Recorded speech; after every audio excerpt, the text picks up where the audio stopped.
இளையராஜாவுக்கு ஒன்றுனா மற்றவங்க அவருடைய இசையால் அவரை ரொம்ப பெருசாக மதிக்கக்கூடியவங்க மனசு கஷ்டப்பட்டு ஆதங்கப்பட்டு பதிவுகள் எழுதுறதையும் அதற்கு ஆன்மீக ரீதியில் வேறு விளக்கங்கள் தர்றதையும் எப்படி புரிஞ்சுக்கிறது சார்? ஆகம ரீதியாக என்ன வியாக்கியானங்கள் சொல்கிறாங்கன்னு எனக்கு புரியல.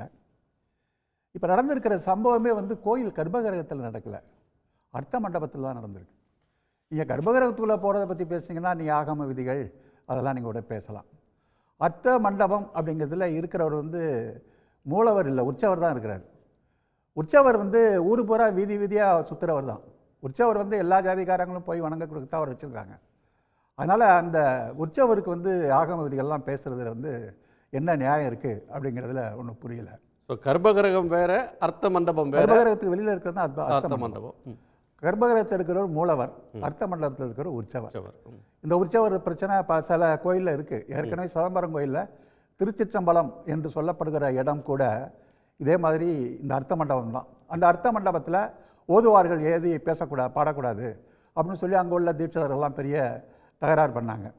தேவாரம் திருவாசகத்தை நாங்கள் வேணால் அதில் ஏறி பாடலாமே தவிர இந்த ஓதுவார்கள்லாம் பாடக்கூடாதுன்னு போய் நீதிமன்றம் வரையும் அவங்க வழக்கு போனாங்க.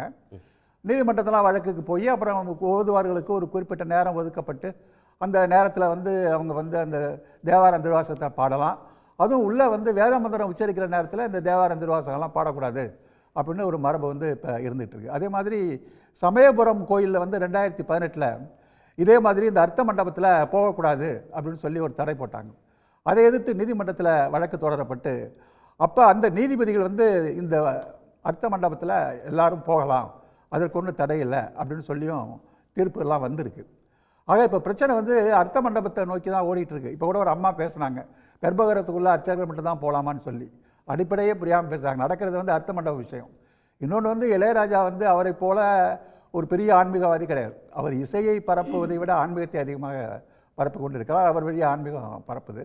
இன்னும் சொல்லப்போனால் பாரதிய ஜனதா கட்சியினுடைய நியமிக்கப்பட்ட ஒரு நாடாளுமன்ற மாநிலங்களவை உறுப்பினரும் கூட அவர் தனக்குத்தானே ஒரு ஆன்மீகத்தை பார்க்கிறவர், தனக்குத்தானே கடவுளை கண்டுகொள்கின்றவர்.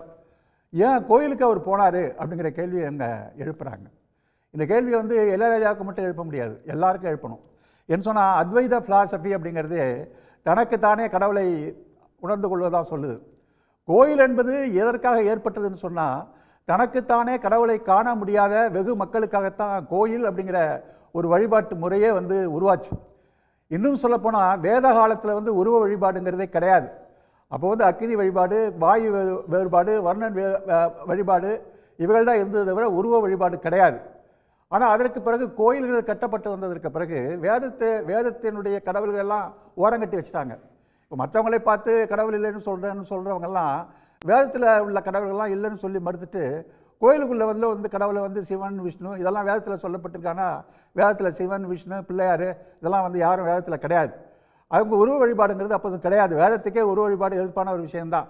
ஆனால் கோயில் கட்டினதுக்கு அப்புறம் அவங்க வேதவாதிகள்லாம் உள்ளே நுழைஞ்சு அதற்கு பிறகு தங்களுக்குள்ள ஒரு ஆகமம்னு வச்சு இந்த கோயிலை கட்டினவர்கள்லாம் மன்னர்களாக பாண்டியர்களாகவும் சோழர்களாகவும் இருந்த காரணத்தாலையும் கோயிலை தங்களை ஆரம்பிச்சுட்டு தங்களுடைய இடமா மாற்றிக்கிட்டு அதற்கு பிறகு ஆகமம் அப்படிங்கிற ஒரு விஷயத்தை இதில் கொண்டாந்து வச்சுக்கிட்டு அதுலேயும் ஒரு டிஸ்கிரிமினேஷன் பாகுபாடு தான் இன்றைக்கி நடத்திட்டு இருக்கிறாங்க. இதை ஒரு டிஸ்கிரிமினேஷனாக தான் பார்க்குறீங்க? டெஃபினட்டாக இது ஒரு டிஸ்கிரிமினேஷன். இது கடுமையாக கண்டிக்கப்பட வேண்டிய டிஸ்கிரிமினேஷன், பாகுபாடு தான் அது. சட்ட இன்னும் சொல்ல போனால் அது ஒரு தீண்டாமை தான். இது மதத்தின் பெயரால் இழைக்கப்படுகின்ற ஒரு தீண்டாமை. சமூகத்தில் சட்டம் வழியாக தீண்டாமை நம்ம ஒழிச்சிட்டோம். ஆனால் மதத்தில் ஆகமம் என்று ஒரு சொல்லி பழக்க வழக்கம் என்று சொல்லி ஒரு தீண்டாமையை இன்றைக்கும் நாம் நிலைநிறுத்தி கொண்டு இருக்கிறோம்.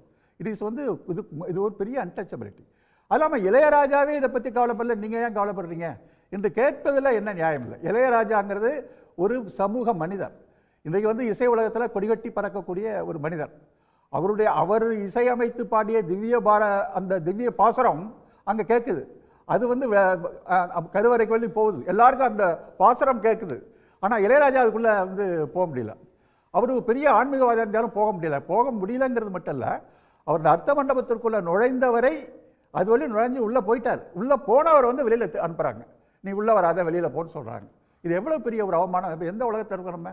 ஏஐ உலகத்தில் இருக்கும், ஆர்டிஃபிஷியல் இன்டெலிஜென்ஸ் உலகத்தில் நம்ம இருந்துக்கிட்டு இன்னைக்கு எங்களுக்கு சில பழக்க வழக்கம் இருக்குது சார். அவங்க கோயிலில் கொடுத்துருக்கக்கூடிய விளக்கம் வந்து இந்த கோயிலுடைய மரபுப்படியும் பழக்க வழக்கப்படி, இந்த 2 சொல்லு தான் சொல்கிறாங்க. மரபு பழக்க வழக்கப்படி அர்த்த மண்டபம் வரையிலும் அந்த கோயிலோட அர்ச்சகர், பரிசாரகர், அப்புறம் மடாதிபதிகள் இவங்க மட்டும்தான் போகலாம்.